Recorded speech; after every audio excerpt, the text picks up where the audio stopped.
على آله الطيبين وأصحابه الطاهرين أما بعد فأعوذ بالله من الشيطان الرجيم بسم الله الرحمن الرحيم لقد جاءكم رسول من أنفسكم عزيز عليه ما عنتم حریص علیکم بالمؤمنین رؤوف الرحیم صدق اللہ مولانا العظیم۔ حاضرین محفل، السلام علیکم ورحمۃ اللہ وبرکاتہ۔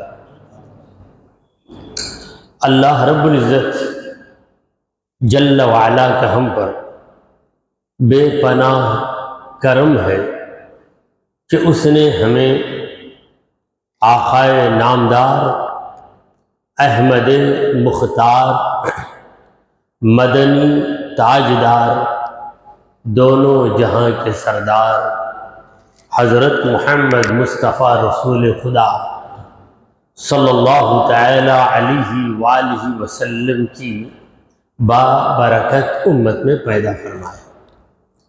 حاضرین محترم، درس حدیث کے سلسلے کو آگے بڑھاتے ہوئے میں جو حدیث آپ کے سامنے عرض کرنے جا رہا ہوں، اس حدیث کو امام طبرانی نے روایت کیا۔ اللہ کے پیارے نبی محمد عربی صلی اللہ علیہ وآلہ وسلم نے فرمایا، ان الرجل لیلجمہ العرق یوم القیامہ، بے شک قیامت کے دن ہر آدمی کو پسینہ گھیر لے گا،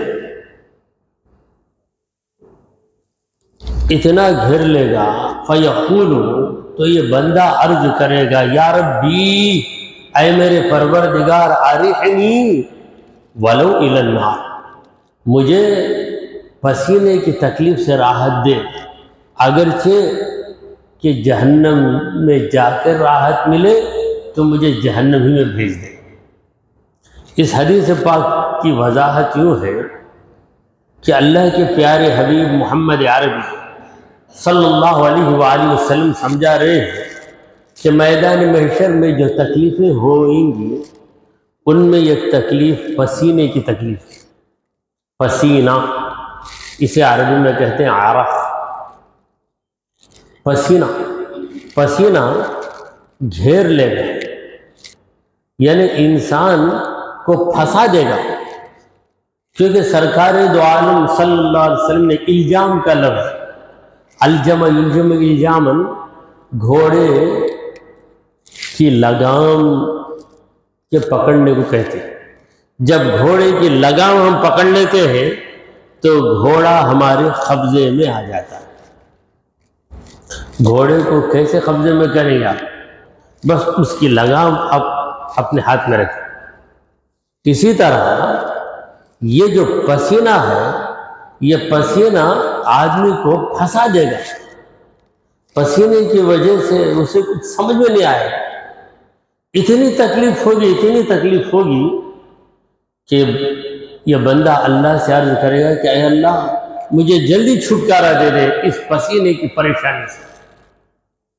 پسینہ نکلتا ہے بدن سے، اللہ نے اسے ہمارے لیے آسان کر دیا، ورنہ یہ پسینہ ہمارے لیے عذاب بھی بن جائے۔ تو بندہ کہے گا کہ اے اللہ، مجھے راحت دے، مجھے نجات دے دے، پسینے کی مصیبت سے مجھے بچا۔ اور اتنا تنگ آئے گا، اگر آگ میں جلنے کی وجہ سے پسینے سے چھٹکارا ملتا ہے تو میں اس کے لیے بھی تیار ہوں، جہنم میں جانے کے لیے بھی تیار ہوں۔ تو اس حدیث کے سن لینے کے بعد ہمیں اللہ سے فریاد کرنا چاہیے کہ اللہم اعذنا من عرق ملجم، اے اللہ، جو پسینہ ہم کو پھنسا دے گا، ایسے پسینے سے تو ہمیں بچا۔ سارے لوگوں کو یہ عذاب نہیں ہوگا، جسے عذاب ہوگا اس کی یہ پریشانی۔ اب کوئی دعویٰ نہیں کر سکتا کہ میں اس عذاب سے بچ جاؤں گا، دعویٰ نہیں کر سکتا، دعا ضرور کر سکتا ہے، دعا کر سکتا ہے، اے اللہ مجھے بچا، اے اللہ مجھے بچا۔ دعویٰ مجھے کچھ نہیں ہوگا، میں بڑا نیک، میں بڑا متقی، میں بڑا پرہیزگار، مجھے پسینے کا عذاب نہیں ہوگا، کوئی ایسا نہیں کہہ سکتا۔ چلیے ایک اور حدیث آپ کے سامنے عرض ہے، اس کو امام احمد بن حنبل نے اپنی مسند میں نقل کیا، مسند احمد کتاب کا نام۔ اللہ کے پیارے حبیب، ہمارے دلوں کے طبیب محمد مصطفیٰ صلی اللہ تعالی علیہ وآلہ وسلم نے ارشاد فرمایا، ما اخشا علیکم الفقر، اے مومنو تمہارے بارے میں مجھے غریبی کا ڈر نہیں ہے، ولیکن اخشا علیکم التکاثر، مگر مجھے اس بات کا ڈر ہے کہ تم اپنی دولت کو بڑھانے کے چکر میں گرفتار ہو جاؤ گے، وما اخشا علیکم الخطأ، اور میں اس بات سے نہیں ڈرتا ہوں کہ تم سے خطا ہو جائے گی، ولیکن اخشا علیکم التعمد، مگر میں ڈرتا ہوں کہ تم ہر غلطی جان بوجھ کر کرو۔ تو یہ جو حدیث سے بالکل واضح ہے، فقر، فا قاف را، فقر، جس کے پاس فقر ہے اسے کہتے ہیں فقیر۔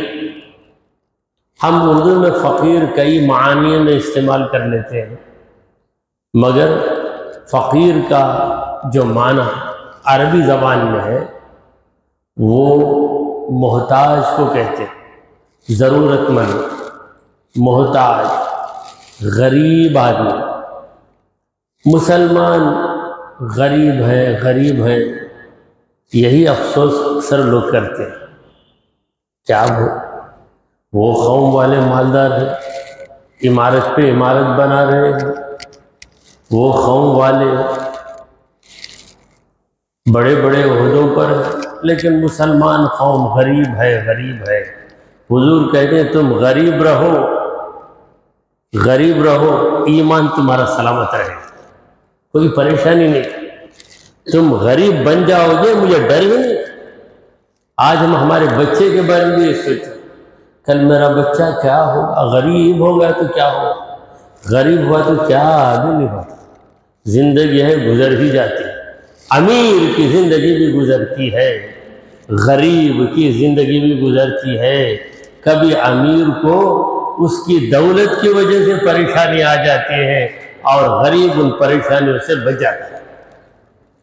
تو حضور پرنور سید عالم صلی اللہ علیہ وآلہ وسلم نے فرمایا، ما اخشا علیکم الفقر، تمہارے بارے میں مجھے غریبی کا ڈر بالکل نہیں ہے، ولیکن اخشا علیکم التکاثر، مگر میں ڈر رہا ہوں کہ تم ایک دوسرے کا مقابلہ کرو۔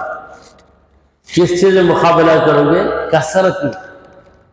کثرت کا معنی زیادہ، تیرے پاس ایک گھر ہے، میرے پاس 2 گھر ہے، تیرے پاس 1000 اسکوائر فٹ کا گھر ہے، میرے پاس 1500 اسکوائر فٹ کا گھر ہے۔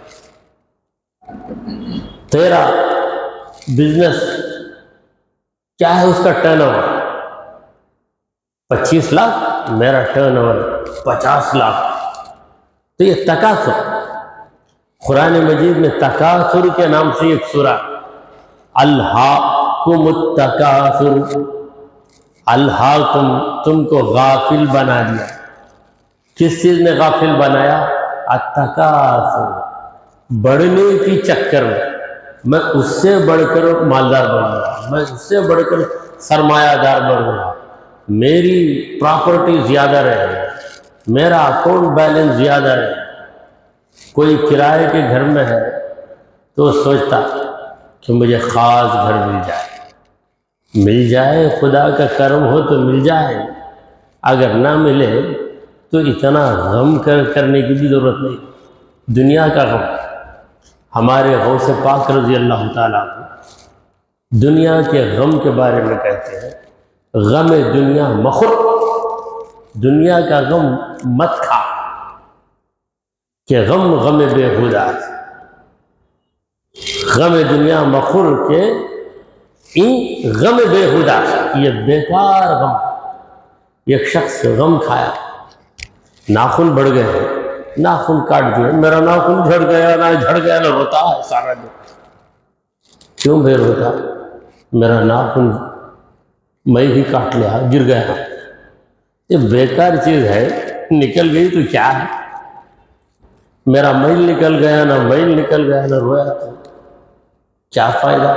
اسی طرح مال نکل گیا تو بھی کیا فائدہ؟ جاتا ہے مال ایک طرف، آتا ہے، یہ پانی کی طرح ہے، المال کالماء، مال پانی کی طرح ہے، اذا سال من جانب دخل من جانب آخر، ایک طرف سے نکلتا ہے پانی تو دوسری طرف سے آتا ہی جاتا ہے۔ مال گیا تو سمجھو کہ آنے کا راستہ اللہ نے مقرر کر دیا، یہ بہت پریشان ہونے کی ضرورت ہے۔ تو یہ جو لفظ تکاثر کا جو باب ہے، یہ مقابلے کا مطلب اپنے اندر رکھتا ہے، یعنی دوسرے سے میں زیادہ رہنا، کوئی میرے سے زیادہ ہے۔ یہاں تک کہ ایک بھائی دوسرے بھائی کے بارے میں پسند نہیں کرتا کہ وہ مجھ سے زیادہ مالدار ہے، میں ہی بڑھ کر، اگر 1 لاکھ اس کی کمائی ہے تو میری کمائی 1.5 لاکھ ہے۔ اگر مجھے پتہ چل گیا کہ میں ماہانہ 1.5 لاکھ کماتا ہوں، میرا بھائی 2 لاکھ کماتا ہے، تو بھائی کا رشتہ گیا بھاڑ میں، افسوس میرے سے بڑھ گیا نا، یہ افسوس شروع ہو جاتا ہے۔ ایسا افسوس تمہارے دلوں میں آئے گا، یہ مجھے بڑا ڈر ہے، حضرت فرماتے ہیں یہ افسوس اگر آ گیا تو تمہاری زندگی تلخ ہو جائے گی، زندگی میں مزہ نہیں رہے گا۔ سب کچھ دینے کے باوجود آدمی اپنے آپ کو خالی محسوس کرے گا۔ 4 گھروں کا مالک ہے، مگر پتہ چلا کہ دوسرا 10 گھروں کا مالک ہے تو بڑا رنجیدہ ہوگا۔ کیا بھائی، 4 گھر ہی میرے پاس، وہ میرے بھائی کے پاس چچا کا بیٹا 10 گھر بنا لیا، کیا کرے بھائی؟ تمہارے پاس 4 گھر ہے، اس کی تو خوشی کرو۔ وہ خوشی چلے جاتی ہے ایک طرف، غم بڑھ جاتا ہے۔ تو یہ جو تکاثر ہے، یعنی اپنی دولت بڑھانے کی فکر، یہ فکر تمہارے اندر آئے گی تو بہت پریشان۔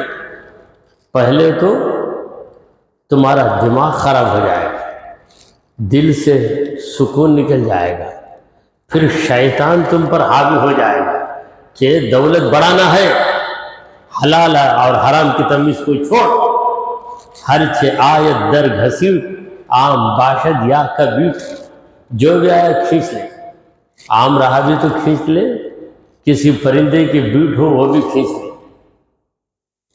تو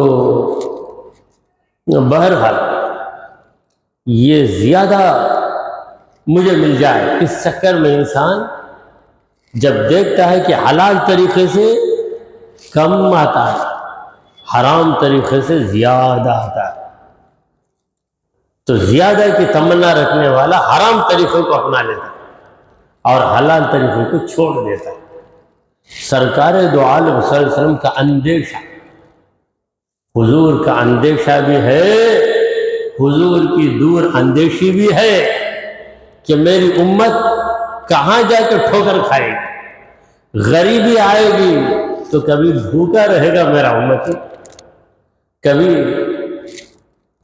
اسے تکلیف ہوگی کہ آرام کا بستر اسے نہیں ملے گا، اتنی پریشانی ہو سکتی ہے۔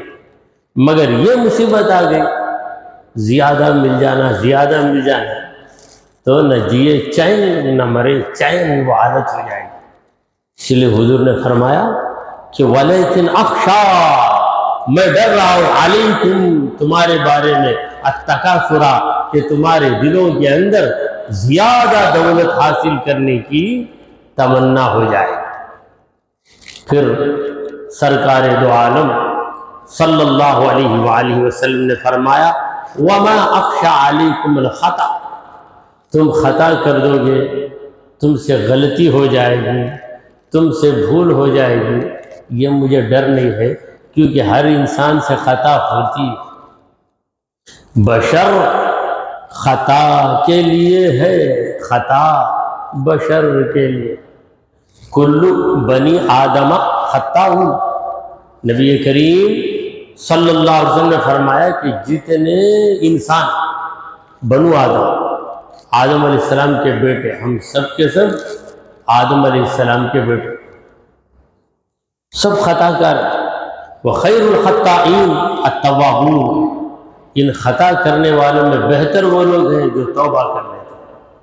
خطا اس غلطی کو کہتے ہیں جو نادانی کی وجہ سے ہو جاتی ہے، غفلت کی وجہ سے ہو جاتی ہے۔ دیکھیے، آپ اپنے ہاتھ میں چائے کی پیالی رکھیں، چائے کی پیالی آپ کے ہاتھ میں رکھیں کہ آپ کے ہاتھ سے ایسی حرکت ہوئی، آپ قابو نہیں کر سکے، پیالی جھڑ گئی اور آپ کے قریب جو بیٹھا تھا اس کے مانڈی پہ گر گئی، تو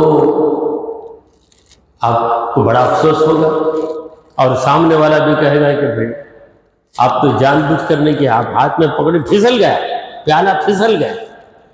یہ جو ہے خطا، کوئی چاہتا یہ ہے کہ سامنے والے کی چمڑی جلا دو، چمڑی جلانے کے لیے اس کے قریب بیٹھ کر چائے اٹھا کر گرا دیتا، جان بوجھ کر گراتا۔ اگر اسے پتہ چل گیا کہ جان بوجھ کر گرایا ہے تو کیا اسے معاف کرے گا؟ تو حضور اکرم صلی اللہ علیہ وسلم فرما رہے ہیں کہ تم سے غلطی ہو جائے گی، یہ مجھے ڈر نہیں ہے، غلطی ہو جائے گی تم معافی مانگ لو گے، آئندہ بچو گے، مگر مجھے ڈر ہے کہ تم غلط کام عمدن کرو گے۔ ولیکن اخشى علیکم التعمد، تعمد کرو گے یعنی غلطی کرنا ہے یہ سوچ کر ہی غلطی کرو گے، یہ پریشانی آ گئی تو پھر تم غلطیوں سے بچ ہی نہیں سکتے، غلطی ہو ہی جاتی، دھول یا کچرا گر جاتا ہے، مگر کوئی کچرے کو اٹھا کر گرا لے تو یہ اس کی غلطی ہے، تو گناہ نادانی سے ہو گیا، معافی مانگو، اللہ معاف کرنے والا، مگر ارادہ ہی تم گناہ کا کرتے، میں کروں گا ہی گناہ۔ کسی عورت پہ نظر پڑ گئی تو عورت بھلی معلوم ہوئی، اس وقت دل کچھ خراب ہوا، پھر آپ نے فوراً چہرہ پھیر لیا، دل میں آپ نے افسوس کیا، تو یہ غلطی ہے، مگر کسی عورت کے ساتھ میں ناجائز طریقے سے لذت حاصل کروں گا، اس کے لیے آپ اس کے جو چارجز ہے وہ بھی بھر کے برابر جا کے کر کے آ رہا ہے، تو یہ ہے تعمد، یہ جان بوجھ کر غلطی کر رہا، تو ایسی مصیبت مسلمان میں آ جائے کہ غلطی کریں گے جان بوجھ کر کریں گے، نادانی سے نہیں کریں، نادانی سے کریں گے تو اس سے کچھ بگڑتا نہیں، نادانی سے غلطی ہو گئی تو بگڑے گا نہیں، جان بوجھ کر کریں گے۔ کہیں کہیں نادانی کی وجہ سے کوئی غلط کام کر لیتا ہے، جب اسے سمجھائیں گے تو سمجھ جاتا ہے، اگر عمدن کرے گا سمجھائیں گے تو سمجھے گا۔ مثلا کسی شخص کو مسئلہ نہیں معلوم کہ بیوی کی سگی بہن جو سالی ہے اس سے نکاح نہیں کر سکتا، کب؟ جب تک بیوی اس کے نکاح میں رہے، بیوی کا انتقال ہوگا تب کر سکتا ہے، معلوم نہیں، جب مسئلہ سامنے آیا تو فوراً وہ پشیمان ہوگا اور اپنی سالی سے کہے گا کہ نہیں، ہم سے اتنے دن غلطی ہو گئی، اب تم مجھ سے جدا ہو جا، مگر کیا ہی جان بوجھ کر۔ شریعت میں ناجائز ہے لیکن مجھے پسند ہے، میں کر لیا. اب اسے سمجھاؤ تو بولتا مولویوں کا کام ہی ایسا، ہر چیز میں ٹانگ لڑاتے ہیں، تو اس کو سدھار نہیں سکتے. تو اسی لیے نبی کریم صلی اللہ علیہ وسلم نے فرمایا کہ نادانی سے تم سے غلطی ہو جائے گی، ضرور ہو جائے گی، مگر اس میں اتنا خطرہ نہیں ہے، وہ اتنا ڈینجر نہیں ہے. غلطی ہوگی، تم معافی مانگو گے، آئندہ کے لیے سنبھل جاؤ گے. مگر تم جان بوجھ کر غلطی کرو گے تو پھر تم سنبھلنے والے ہو. دیکھیے کوئی سو گیا اسے ہم جگا سکتے ہیں، مگر جو سونے کی اداکاری کرتا ہے، ایکٹنگ کرتا ہے سونے، اسے جگا سکتے ہیں؟ نہیں. کتنا بھی آپ جگائیں وہ آنکھ اور زیادہ بند کر لیں. لیے ایک اور حدیث آپ کے سامنے عرض ہے. اس حدیث کو امام ابن حبان نے اپنی صحیح میں نقل کیا ہے. صحیح ابن حبان کتاب ہے، حدیث کی کتاب. حضور پرنور سید عالم محمد رسول اللہ صلی اللہ علیہ وآلہ وسلم نے فرمایا خمس من عملہن فی یوم کتبہ اللہ من اہل الجنہ. 5 نیکیاں ایسی ہیں، 5 خمس کا معنی ہے 5.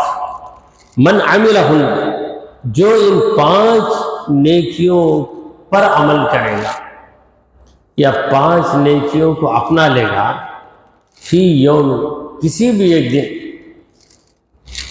ایک دن 5 نیکیاں اس سے ہو گئیں، کتبہ اللہ من اہل الجنہ، اللہ اس کا نام جنتیوں میں لکھ دے گا. اللہ کے لکھ دینے کے بعد کیا کسی میں مجال ہے کہ اس کو مٹا دے؟ اللہ خود لکھ دے گا. مثلا آپ کا نام ووٹر آئی ڈی میں نہیں ہے، مگر جو الیکشن آفیسر ہے وہ خود آپ کا نام ووٹر لسٹ میں لکھ دیا، تب دوسرا کوئی اعتراض کرے گا؟ مین آدمی اللہ سے بڑھ کر کون ہے؟ اللہ خود اس بندے کا نام جنتیوں کی فہرست میں لکھ دیتا ہے. جنتیوں کی جو لسٹ ہے، فہرست ہے، اس میں لکھ دیتا ہے. وہ 5 نیکیاں کیا ہیں؟ بالکل معمولی ہیں. یہ نیکیاں معمولی ہیں، کچھ تکلیف ہوگی مگر وہ تکلیف بھی کچھ نہیں ہے. مگر ہمیں ان نیکیوں کا درجہ نہیں معلوم. پہلی نیکی کیا ہے؟ من عاد مریضا، جو کسی بیمار کی عیادت کرے. کوئی مسلمان بیمار ہے، اس کے پاس جا کر اس کی خیریت پوچھنا، اس میں کیا تکلیف ہو جائے. ایک مسلمان بھائی، ہم اس گلی میں رہتے ہیں، ہم 4تھی گلی میں ہیں، وہ 3ری گلی میں ہے. وہ 3ری گلی میں جا کر اس سے پوچھنا ہے کہ آپ کی طبیعت کیسی ہے، اور یہ کہنا ہے کہ کچھ ضرورت ہے تو بولیے، اور ہم اس کی ضرورت پوری کر سکتے ہیں تو کر دیں. 10 منٹ کا کام کر کے آ جائیں تو کتنا بھاری عمل ہے. دیکھیے لوگ کہتے ہیں آج کل سوشل سروس، اور آج ایک سبجیکٹ ہے سوشل سائنس. پہلے سائنس میں 3 ہی چیز رہیں گے، فزکس، کیمسٹری، بایولوجی. اس کے اندر انسان کی طبیعت کیا ہے، پھر کیمسٹری چیزوں کو کس طرح بنایا جائے، بایولوجی کے اندر جانوروں کی حالت، باٹنی میں درختوں کی حالت، یہی تھے. لیکن آج ان سائنسوں کے ساتھ ایک نیا سائنس، سوشل سائنس، یعنی اخلاق کیا ہے، کس طرح زندگی گزارنا چاہیے، کس طرح سوسائٹی میں رہنا چاہیے. سوشل سائنس کا بہترین سبق کسی نے پڑھایا ہے تو ہمارے سرکار نے پڑھایا ہے، محمد رسول اللہ صلی اللہ علیہ وسلم نے پڑھایا کہ من عاد مریضا، جو شخص کسی بیمار کے مزاج کرسی کو چلا جائے وہ جنتی ہو جاتا ہے. وہ شہید جنازۃ، اور دوسری چیز جنازے میں حاضر ہو. کسی کی وفات ہوئی، آپ کو فرصت ہے، آپ سوچتے ہیں کہ جنازے کی نماز کو جاؤں گا تو کیا ملے گا مجھے؟ آٹو میں جاؤں گا تو آٹو کا خرچ، اتنا وقت نکل جائے گا، مگر حضور کہتے ہیں کہ یہ عمل اتنا قیمتی ہے کہ اے گنہگار یہ عمل تجھے جنتی بنا دیتا ہے۔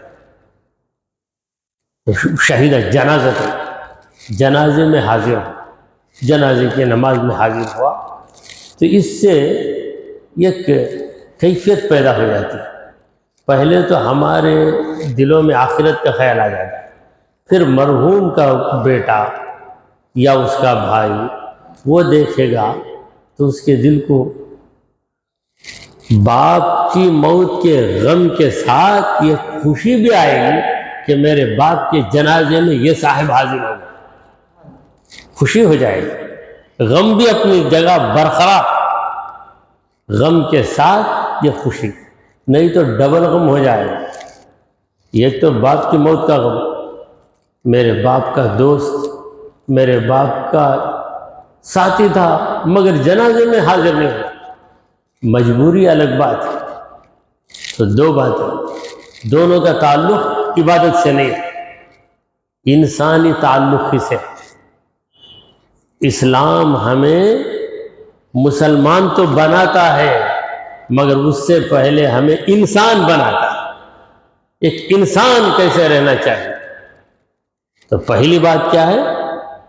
بیمار کی عیادت کرو، دوسری چیز جنازے میں حاضر، پھر تیسری چیز وصام یوم، پھر ایک دن کا روزہ رکھا، روزہ عبادت، اس کو حضور اکرم صلی اللہ علیہ وسلم نے تیسرے درجے میں رکھا ہے۔ پہلا بیمار پرسی، اس کے بعد جنازے میں شرکت، پھر روزہ، روزہ رکھ لے۔ روزے کے ذریعے آدمی کئی پریشانیوں سے بچ جاتا ہے۔ پہلی مصروفیت آدمی کو کھانے پینے کی مصروفیت، روزے میں فری ہو جاتا، وہ مصروفیت ختم ہو جاتی۔ مگر یہ جو معدہ ہے یہ بڑا شیطان ہے، یہ پریشان کرتے رہتا، بھوک لگتی ہے تو پریشان کرتا، مگر اس پر ہم صبر کر لیں گے تو اس سے معدے ہی کی بھلائی، معدہ پاک ہو جاتا ہے، اس کے اندر بے ضروری جو چربی ہوتی ہے، روزے کی گرمی کی وجہ سے وہ چربی پگھل کر غائب ہو جاتی ہے۔ تو یہ تین چیزیں، اور چوتھی چیز وراح الی الجمعہ، جمعہ کے لیے گیا، یہ بھی ایک عمل، یعنی جمعہ کے دن اتنے کام ہو گئے یا الگ الگ ہی یہ کام کیا، کسی دن بیمار پرسی کو گیا، جنازے کی نماز، پھر روزہ رکھا، چوتھا کام جمعہ کو حاضر ہے۔ نماز جمعہ تو فرض ہے ہر اس مسلمان پر جو بالغ ہے، عاقل ہے اور مقیم ہے، اپنے شہر میں، مسافر پہ فرض نہیں ہے۔ اور پانچواں عمل، یہ عمل ہم لوگ نہیں کر سکتے، وَأَعْتَقَ رَقَبَةً، کسی غلام کو آزاد کر دیا۔ اب ہمارے پاس غلام ہی نہیں، کیسے آزاد کریں گے؟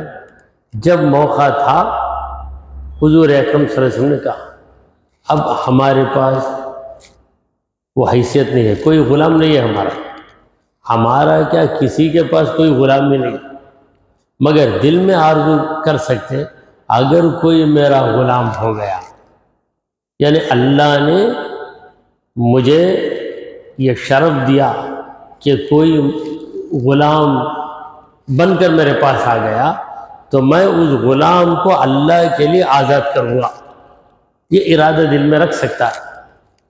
دیکھیں، نیکی کرنا یہ بعد کا درجہ ہے، نیکی کا ارادہ کرنا یہ پہلا درجہ ہے، پہلے ارادہ کرو۔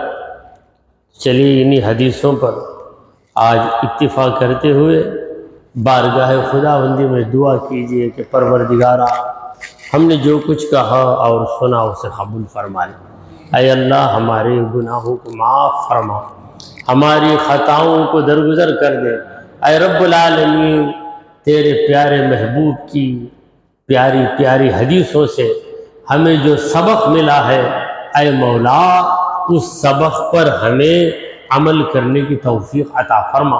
وصلی اللہ تعالی علی خیر خلقہ سیدنا ومولانا محمد وعلى آلہ واصحابہ اجمعین.